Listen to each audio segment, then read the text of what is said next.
Good morning, everyone. I'm Renay Conlin, Commissioner of the West Virginia Division of Culture and History. I'm thrilled that you are able to join us today for a special tour of an extraordinary exhibition at the Cultural Center. A Slave Ship Speaks, the wreck of the Henrietta Marie. I am sure that many of you have already studied the history of slavery in the United States. It is a dark and disturbing time in our nation's history. It is important for all of us to understand and learn from our past, so we will never again enslave and mistreat other human beings. I know that you will be moved and saddened by this exhibition, but it will also lift your spirits to see how a proud and determined group of people survived and have gone on to contribute and enrich our culture. Now it is my very special privilege to introduce the governor of our great state of West Virginia, the Honorable Cecil H. Underwood. Governor Underwood was instrumental in helping make this exhibition possible.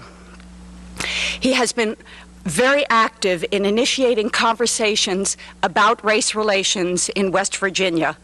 One of his goals as governor is one West Virginia for the 21st century. Governor Underwood is also very committed to using technology to advance our state, both educationally and economically, to ensure that West Virginia is ready to meet the challenges of the 21st century. Please join me in welcoming Governor Underwood.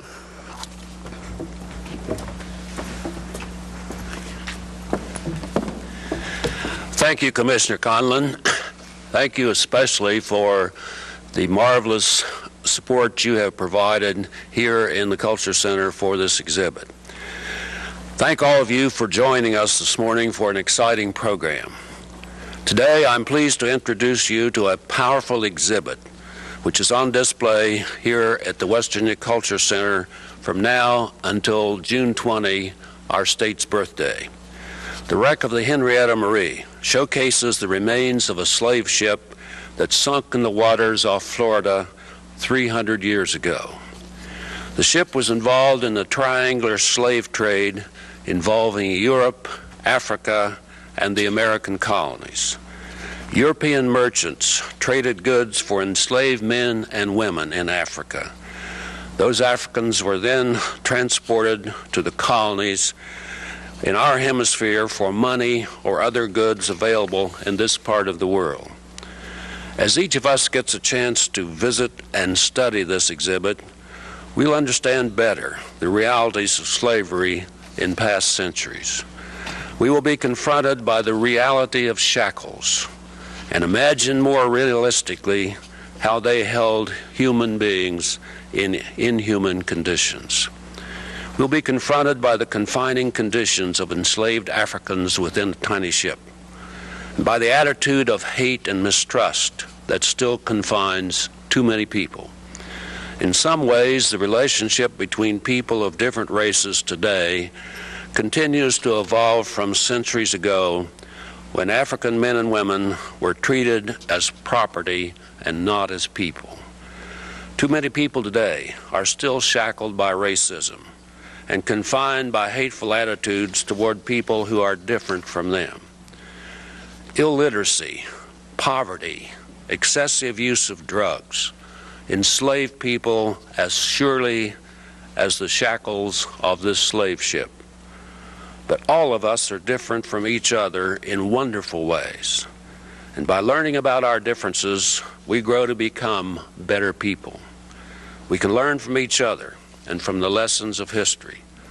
When we learn from our past, we become better equipped to prepare for the future. The lessons from this slave ship are painful reminders of an ugly part of our world history. Yet we cannot have honest discussions about where we are as a people today and where we need to go tomorrow without an honest, realistic examination of where we've been. So I hope you'll join me to learn about the wreck of the Henrietta Marie, Together, we'll be able to make a better future for people of all ages in our state. Let's watch, let's learn together. Thank you.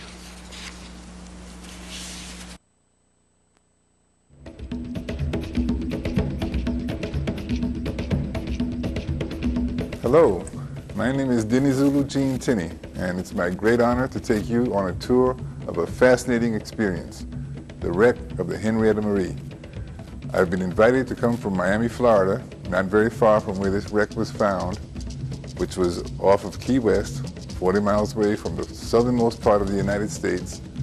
And this wreck has quite a story to tell, and it'll be my privilege to introduce you to this fascinating story and to take you through the tour of A Slave Ship Speaks here at the West Virginia State Museum.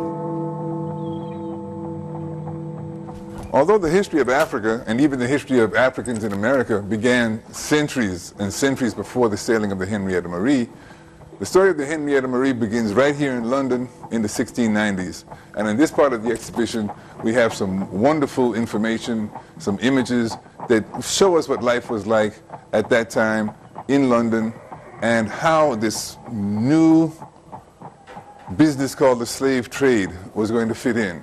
Actually, the slave trade had been going on for 250 years, but for England, it was fairly new. And here we have some of the trade items that were found at the wreck site of the Henrietta Marie. We see mirror frames, we see pewterware, we see iron bars. Iron bars were a form of money or currency that was used for trade on the coast of Africa. The pewterware was very important because pewter was an alloy of lead and tin that was used, and this was the dinnerware of the time. It was unbreakable, it was durable, and it was even handsome. Because lead is poisonous and the people who made this had to be very knowledgeable and closely regulated, each manufacturer had his own maker's mark. And this is where we get our trademarks and logos that we're familiar with today when we see registered trademarks. And those of you who get a chance to visit the exhibition in person, you'll have fun doing some interactive activities with the trademarks. Here in the trader's office, what we get is an idea of how this business of transporting human beings and selling them was actually considered an ordinary form of business in London at that time. And here on the walls we have pictures of London. We have information about the Henrietta Marie, the actual crew members and captains, and the kind of people who invested. You'll see in the back that there are even royalty who invested in the slave trade that built it up to what it was. And here we have the city of London where that trader's office would be, in one of these buildings in the bustling downtown. A little later in the exhibition, we're going to see some interesting other cities that we'll be able to compare to London. In addition to the trade items, the pewterware, the iron bars, and the other items that we'll see that were sent to Africa for trade, the ships also had to carry supplies for the crew. And of course, the crew had to eat, and we had chests like this aboard with cod, we have herring. These fish, of course, didn't come from the wreck of the Henrietta Marie, but in those days they would have been salted and dried, and they'd be prepared for the crew. And here we have onions. Onions were carried because they didn't require refrigeration. So that gives us an idea of what the captain and the crew had to eat on board the Henrietta Marie. And now the Henrietta Marie sails from London to the coast of Africa. And here what we see is a display of some of the most important items found at the wreck site. No captain in his right mind then, and maybe even now, would ever have taken to sea on a trading mission with a ship full of merchandise without being well armed. Even though there was a navy to protect you, there was always the threat of pirates. And here we see some of the armament that was found, the cannonballs, a musket, a cutlass, what we would now call bullets, but these were round shot. And here we have actually one of the cannons itself that was found at the wreck site. This cannon was actually, by the mark on it, just like the maker's marks that we saw on the pewter, traced back to the very foundry in England where it was originally made. And the researchers were able to even find out that the family who owned that foundry back in the 1700s had moved to Jamaica, and their descendants have an estate that's still there. We also have parts of the Henrietta Marie, parts of the ship itself. We have this curious piece that's called a Pisdale tube. This was part of the captain's quarters. It was a lead tube that served as the bathroom. Here we have a block, or what we would call a pulley, that actually still operates, even though it's made of wood, that was used to hoist sails and so forth. Dead eyes, chain plates, the draft marker, the Roman number 8, those are very important because what those told the operators of the ship was how deep in the water the ship was sitting, how much of the ship was below the surface of the water, because as knowledge was gathered about how deep the channels were, how much room you had to operate in, that was very important information. Otherwise, your ship could run aground, you could do permanent damage, you could lose your cargo and perhaps your life. And on this side, we see the grindstone that was used to sharpen the tools, and nails and other items that were found aboard the Henrietta Marie.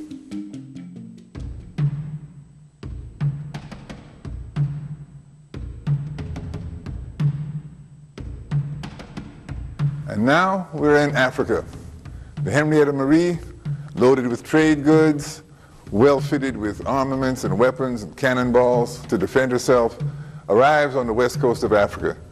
The portion of the coast of Africa that was most affected by that chapter of history that we call the slave trade was roughly from the western tip of Africa, Cape Verde, where Gorée Island is, to about halfway down the coast of modern-day Angola.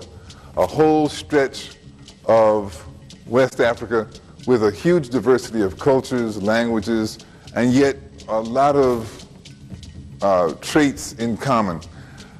These cultures that the Henrietta Marie and other ships encountered are, we don't know very much about them because most of what has been passed down to us was written by European observers, non-African observers, who were mainly interested in getting rich. They were interested in the trade in human beings and not really interested in studying the cultures.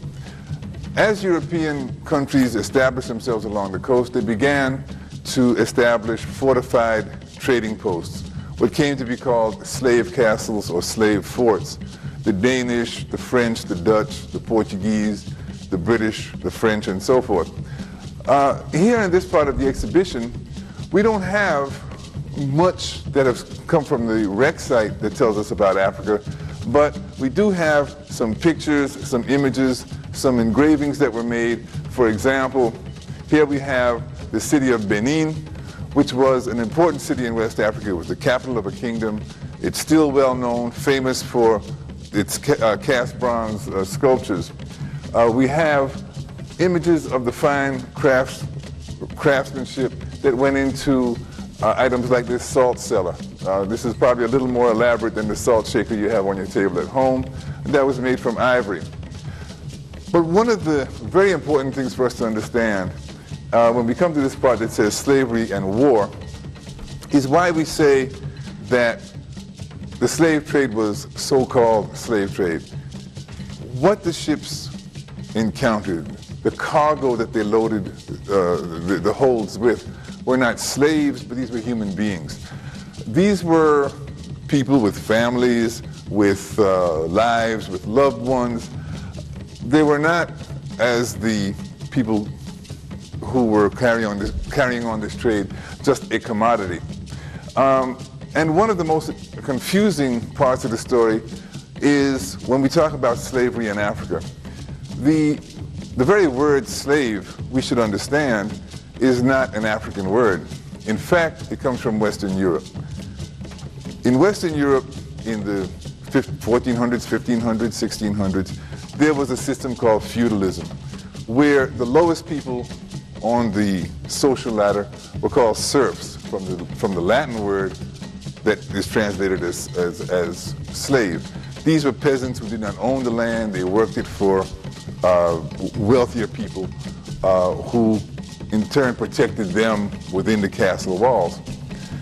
Now, in Western Europe, when they looked east to the Slavic countries, they saw that slavery was much more brutal. Those people had no rights whatsoever. They were completely owned by the landlords. You couldn't get married without permission. You couldn't travel. You were treated like a piece of livestock. So the term slave referred to that kind of slavery. When we talk about slavery in Africa, there was nothing like that. Slaves, as we call them, were maybe what we could more precisely call bondsmen.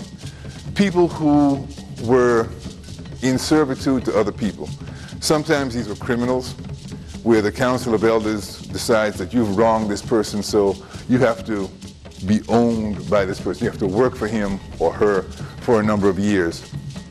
In many cases, these would be war captives, prisoners of war, who, well, you belong to us for the time being. There were any number of situations. Sometimes people would undergo a disaster. A drought would hit their village, some fire or something like that, and they would have to go someplace else and perhaps beg people to take them in and offer their services. But the important thing was that those people never lost their humanity. Even though I might belong to you during this time that I'm in servitude to you, I might negotiate with you. You might say, well, look, I need somebody to work these fields, so you get up every morning and you help me grow my yams. But I might say, well, I'm actually a skilled blacksmith, and I could do more for you that way. And these kinds of relationships were possible. Here we come to Africa. There's the map of the portion of Africa that was most affected. And here we see some actual artifacts that really illustrate much of what African culture is about. Interestingly, there's a replica of a crucifix. Here's a Christian item, but the African artisans saw that, replicated it in their own way. We talked about the city of Benin, and we have a small bronze sculpture in the classic Benin form. Behind that is a piece of African velvet. This is a cloth that is very interesting. It would be a long story to tell you how the colors and the dyes are arrived at. But basically what happens is that the men weave the background and the women are the ones who tie on the small colored parts that form the design. This mask is extremely important to the exhibition because it's an Igbo mask. The Igbo people live in what is today southeastern Nigeria. Those were the people who were aboard the Henrietta Marie, who were taken to Jamaica and delivered there before the Henrietta Marie made her final voyage and sank. What's important about the mask is that we see them like this displayed in museums, but actually in Igbo land, these would have only been seen actually dancing with the body of the dancer covered with fabric and probably in flickering firelight. Next to this is a mural of the city of Luango. You'll remember the image we saw of London. And here we see that Africa was not a place of wilderness and jungle, but there were cities. This was an engraving made 32 years before the voyage of the Henrietta Marie. And here we have an Oba, a king. He's represented at less than life size.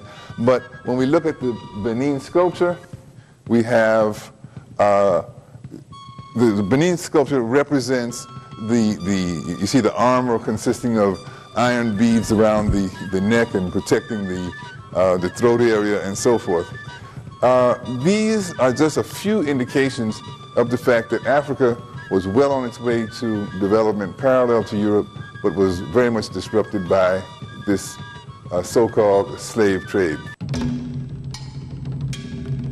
Behind me is an image of Elmina Castle in what is today Ghana on the west coast of Africa. This was the first European trading castle, trading fort, to be built on the coast of Africa by the Portuguese in 1461. Many people don't know that Christopher Columbus voyaged here to engage in the slave trade before making his fabled voyage across the Atlantic. This was just one of many places that were holding facilities. Some were just rough barracoons, as they were called, to warehouse the captive Africans to wait until a ship could come. Here in Elmina is a dungeon that people still visit today, and it's quite haunting. When ships came, the captains would negotiate with their cheap trade goods and liquor and so forth, and you, the captives, would be brought out. Those who were actually purchased, you'd be branded with a hot iron, and you would have, the men would be shackled. This famous image, the sound of this still haunts us as we hear it today. And as we'll see shortly, this was one of the most, this is what made the discovery of the Henrietta Marie the dramatic find that it was. As time would go on, these are replicas of original shackles. This would have been a padlock that could be detached, and typically the men were shackled by the ankles, 2 by 2.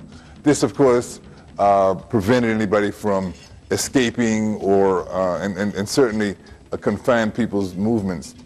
After the Henrietta Marie, rather than having these padlocked on, they'd be even riveted on, which meant that they stayed on for the duration of the voyage. Now we're going to take a look at what the Middle Passage itself might have been. The Middle Passage, the word comes from the fact that this was part of a triangular trade pattern. When ships left North America or London, like the Henrietta Marie, to Africa, that was called the Outward Passage.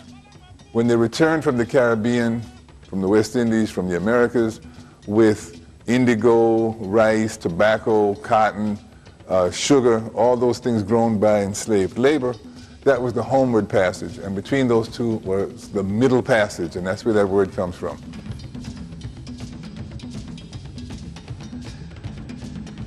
And now we come to the Middle Passage itself. Most of the people would not have walked up a gangplank like this. They would have been carried out to the ships in the open ocean, aboard canoes, in shark-infested waters. And the space that I'm standing in makes me look tall, but it would actually, on a typical slave ship, would have been even lower than this. The mannequins we see here give us some picture of what this crossing must have been like. But the picture is not really as intense as it would be if it was showing the fully crowded, just the grotesquely overcrowded conditions on board, the men shackled together by their ankles, the filth, the sweltering heat, the centipedes and other forms of vermin, rats and so forth. It really goes beyond any power of words to describe. And of course, in this part of the exhibition comes the highlight of the whole exhibition, which are the shackles themselves. Here were actual shackles found at the wreck site of the Henrietta Marie. About 110 pair were found, only those that were in the best condition, the most suitable to travel, they weren't too fragile, are shown here in the exhibition. So we only see a few of them, but they haunt us because these were actually used on real people.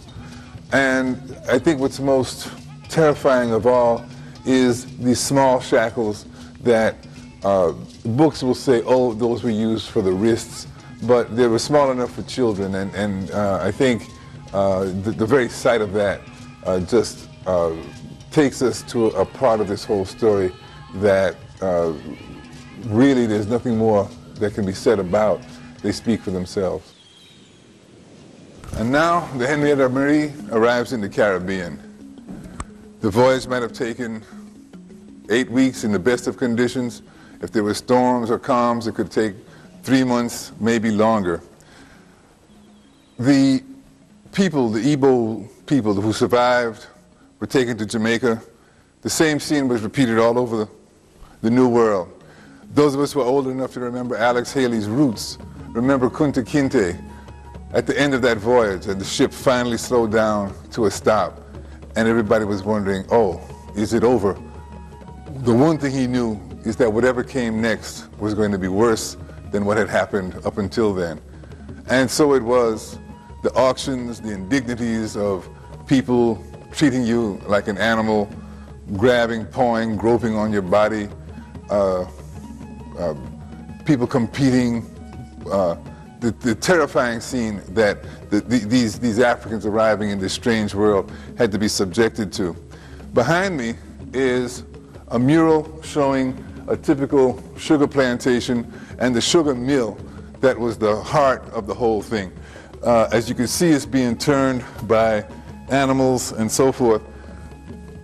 This represents, of course, a typical problem that we have in our history. The drawing was obviously not done by one of the workers, and you had no idea of the hard work, the suffering. Some of the folk look like they're actually smiling as though this is just a happy day on the plantation. The sugar connection is a rather interesting one. Most of us know that the demand for sugar in Europe had much to do with the fact that it made food taste good, and it also preserved food. Some historians have looked at the fact also that sugar, because it gives us energy, was such a powerful drug that it allowed people, workers in Europe, to put in 12 and 14-hour work days. And many people think that that was the real reason that there was such a harsh demand. The people on sugar plantations, what was called a prime male slave, a young man aged 15 to 25, typically would be worked to death in 9 years, so that he had to be constantly resupplied. We'll move on. This part of the exhibition shows us the plantation system, the plantation economy, but it takes us to one of the most important parts of this whole chapter called slavery, and that's slave rebellions. Even when we say slave rebellions, it puts a different spin on the reality, and we need to understand that. We have to remember, slavery was a very unnatural and very unjust system. The natural response of human beings would have been to resist in every way they could. So this is what happened. In the coastal barracoons, on board the ships, and on the plantations, there were always ways of resisting. What was reported to us like problems or trouble spots in history were nothing more than very positive movements toward freedom, and this is something that we must be aware of. And of course, here in West Virginia, with the history of John Brown, we're in a special place to appreciate that. Here we see what is in many ways the most important part of this whole project, the whole exhibition. Certainly, it's not as dramatic as the shackles, but this is the ship's bell. Let's look at the story of the Henrietta Marie and her discovery. When, in 1972, the famed treasure hunter Mel Fisher and his company were looking for the Spanish galleon, Nuestra Señora de Atocha, this treasure-laden ship that had gone down somewhere off Key West, every day they said, this is the day. And this one day they find something. They know it's a shipwreck. The divers go down. They come up with an ivory tusk. What does this tell us? The ship had been to Africa. If that's the case, it can probably meant one thing for sure. As they got more artifacts and brought them up, their suspicions were confirmed. Here were iron shackles. Even with all the incrustation, they could be discerned what they were. So we knew this was a slave ship. But what ship was it? It wasn't until what looked like just a lump of rock was brought up and the incrustation removed. You can just imagine the excitement of the archaeologists as bit by bit, letter by letter, this inscription, Henrietta Marie, 1699, came to light. Now we had a name, now we had a way to track down this ship, to find out that she had left London, that she had gone to Calabar, that she had made a previous slaving voyage that went to Barbados, and pretty much the circumstances that led to her sinking. Behind me, we see the ship. The gaping hole in the stern shows where she ran aground at a place called New Ground Reef, about 40 miles west of Key West, Florida. Caught in the storm, she was driven aground. The keel, the stern, lodged into the reef, could not get dislodged. The currents, the waves, basically tore the ship apart and scattered the rest of it to the seven seas. From this pattern of how the beads and all the other little objects that were found were scattered, they could pretty much reconstruct the story of how the ship sank and why. As we got to know more about the Henrietta Marie, another significant development took place, and that was that here was a story dealing with African American history. But until that time, there was no really significant African American involvement in the archaeology. The National Association of Black Scuba Divers learned of the story and decided to revive an old African tradition, which is the remembrance and the reverence for ancestors. We remember, we give thanks to those who gave us life, who gave us the talents we have. We remember them, and we remember that we are the parents of all future generations. So it's important to honor with some physical remembrance this aspect of life. And they placed a bronze plaque at the underwater wreck site of the Henrietta Marie facing east. The plaque is still there. It was on a big 600-pound concrete block. The last I heard, the concrete block is completely overgrown with beautiful coral and tropical vegetation, but because of the chemical action of the plaque itself is still visible. So that's a lasting memorial to the Henrietta Marie. This exhibition is a precious opportunity to connect us all with this part of all of our history. It's not just black history, it's not white history, it's not good guys, it's not bad guys. It's very bad actions by individuals who were just human, like all of us. Long before the Henrietta Marie sailed, an African in ancient Rome, Terence, Publius Terentius Afer, said in Latin, I'll say it in English, "I am a man, and nothing human is alien to me." I believe that bit of wisdom is what we need when we confront this. Because what it says is that every one of us is capable of both the worst things that any human being has ever done and the highest achievements that anybody has ever achieved. And this is what we need to bring to this. Let's learn from this. We are now in the new millennium, the 2000s, the bad old 1900s and the days of the slave trade are behind us. But the challenge is, what do we do with the knowledge that we have today? We hope you come and visit the exhibit. We hope you've enjoyed the tour.